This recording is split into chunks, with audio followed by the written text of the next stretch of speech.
Hey guys, so I just wanted to quickly jump on because it's a very important video that the European Union has put together that I need you to see before I get into what I need to talk about.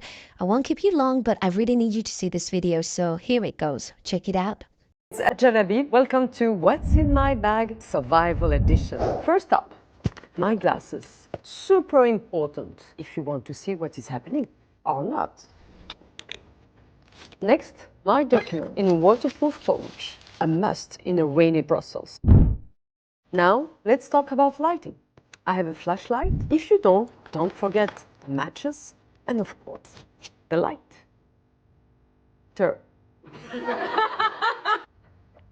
And water, of course, because water is life. And my special friend, a Swiss Army knife. 18 tools in only one knife, a must-have. And don't forget your medication. You might need it, because you never know. And don't forget something to eat. You might be hungry, very hungry. And of course, some cash. In the middle of a crisis, cash is king. And your credit card might just be a piece of plastic, a charger, and a power bank. Because a dead phone is a dead end. Playing cards, bit of distraction, never hurt anyone. And don't forget the radio. The smaller one. This is everything you need to survive the first 72 hours of a crisis. Speaking about being prepared, the EU is preparing its strategy to be sure that every citizen is safe in case of crisis. Be prepared, be safe. Okay, now that you've seen that video, I can get into what I want to talk about. And it's going to be short, so don't worry, I won't keep you long. But isn't it amazing how we've moved from mockery to mandate? There is a huge shift in how the European Union and many other countries, are maneuvering around this crisis preparedness. They're not, some of them are scared to just go all out and just say, prepare for war.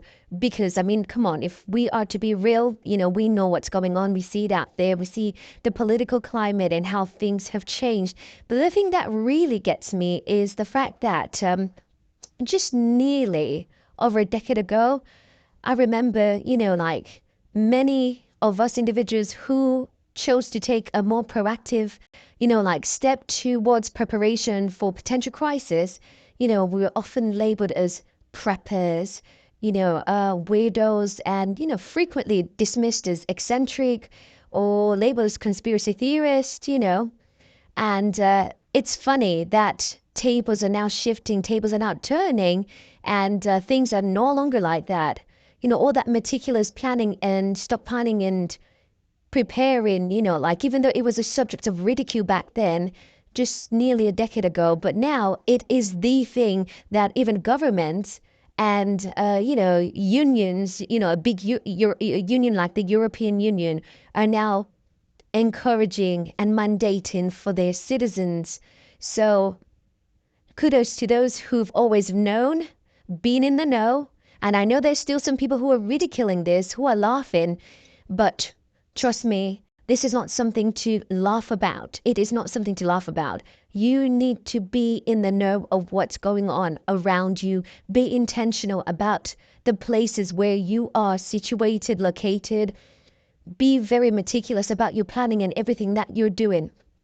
Trust me, it is very important. So when you fast forward to today, and we find a striking reversal, where you find the European Union, which represents over 450 million citizens, is now actively encouraging everyone, and I mean absolutely everyone, to assemble a 72-hour emergency survival kit in anticipation of war or crisis. I just want you guys to be in the know and think of this. It could be, the fall of the grid. Who knows? Who knows? But there is a lot going on, and it is very important. If you've seen the news in recent days, if you read your papers, I love reading the papers. I'm subscribed to, different various platforms and papers where I like to actually read news. Then, I don't watch TV, so it doesn't matter. But reading the news, and in recent days, the European Commission has advised citizens to stockpile essential supplies. And this supply should be sufficient for at least 72 hours.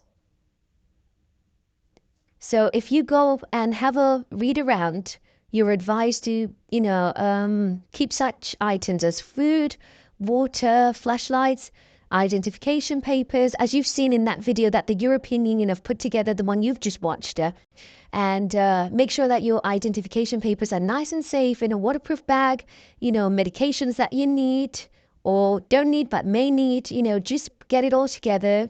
And they're saying this initiative is just in case of a crisis. But come on, guys, let's be realistic here. We know that we are living in unstable times, and certain times instability is just at an all-time high. So we need to be able to be self-sufficient during these kind of emergencies. If an emergency were to arise, it is important to acknowledge.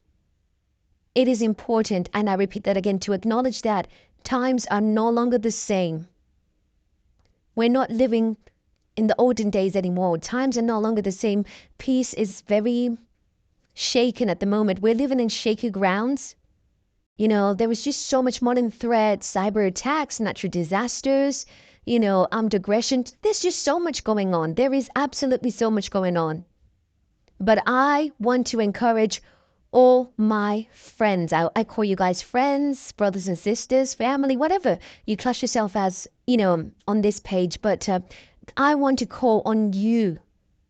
I want to make a call of rationality and steady preparation. Because this paradigm shift from skepticism to official endorsement underscores the importance of rational and measured preparedness.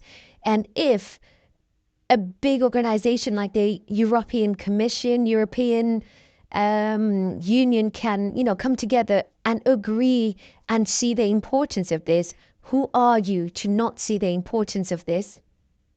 Trust me, I encourage you, because it is essential to approach emergency planning steadily. You need to do the best you can, and I know that times are hard.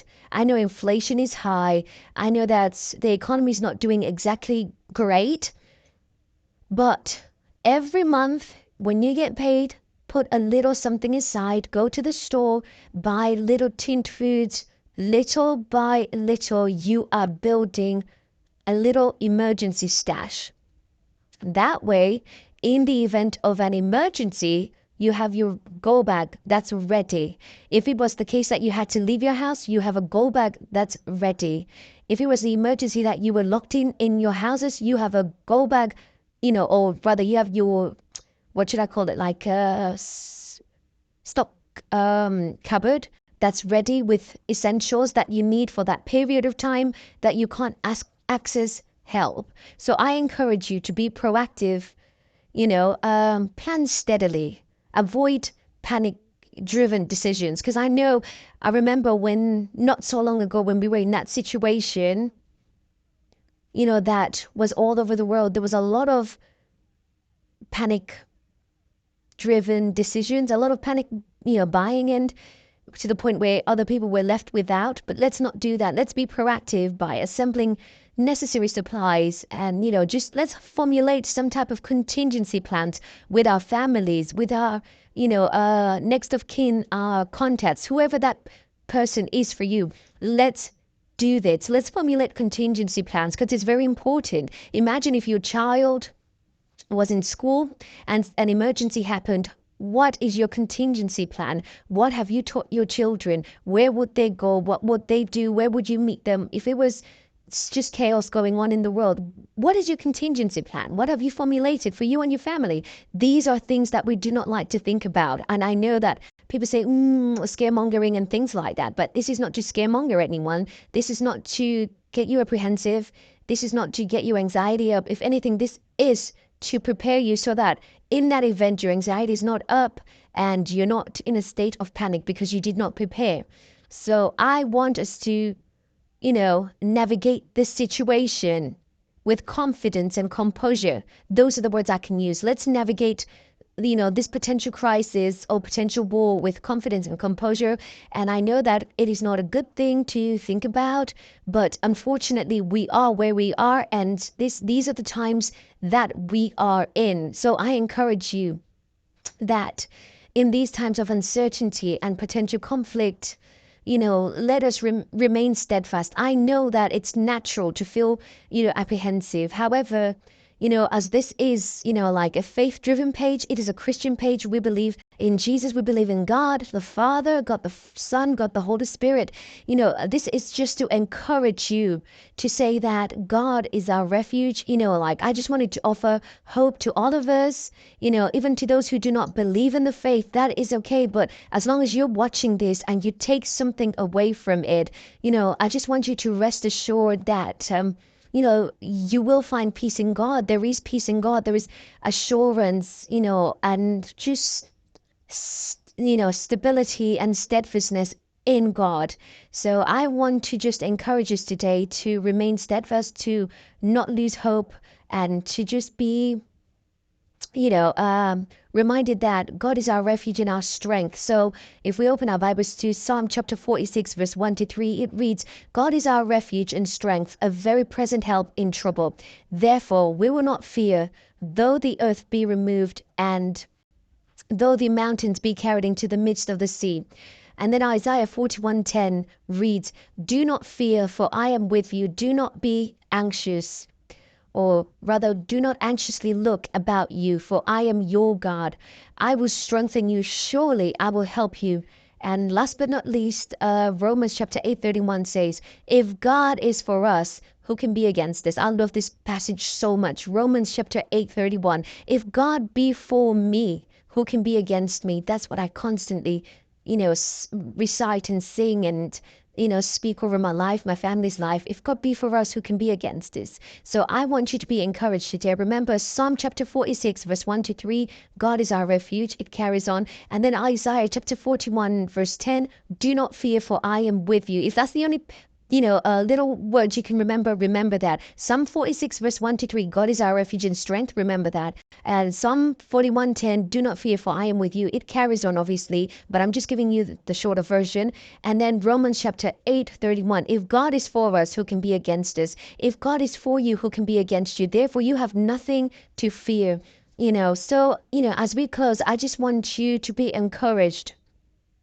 And I want you to, I want to encourage you to view the journey of, preparedness, not as paranoia, but to embrace it as being prudent. Amen? Because it reflects our evolving understanding of global risk.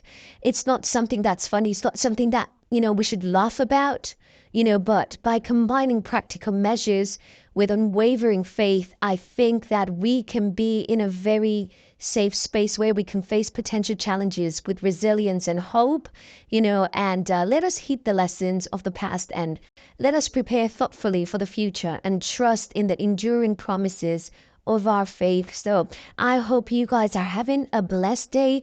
And do not forget to prepare your 72 hours emergency kits. If you can prepare a go bag for each and every member of your family, that would be great because it's very important. If you put it all in one bag, it might be too big, too heavy. But if everyone has their little, backpack with, a little few essentials in there, I think that is great. So do not ignore this. Let's take heed. When advice is given, wise people listen and take counsel. I encourage you today. So get all your important little bits and bobs together, important documents together, have a designated, go-to person, have a contingency plan and, formulate one and have it in place for you and your family. So have a blessed Sunday and I will see you soon. We'll speak again soon. Just don't forget to go on the website, on the blog. I mean, there's so much helpful things in there. I'm a Christian and I'm proud.com. If you go in the About Me section, the link is there. And I think I normally put the website address as well on some of the videos. You see it, but yes, you will find some very important information there. So God bless you and have a lovely Sunday. And for the UK followers, happy Mother's Day. I know it's Mother's Day in the UK, so have a fantastic Sunday as you enjoy mothering and being celebrated. And yes, have a fantastic day. Bye bye, guys.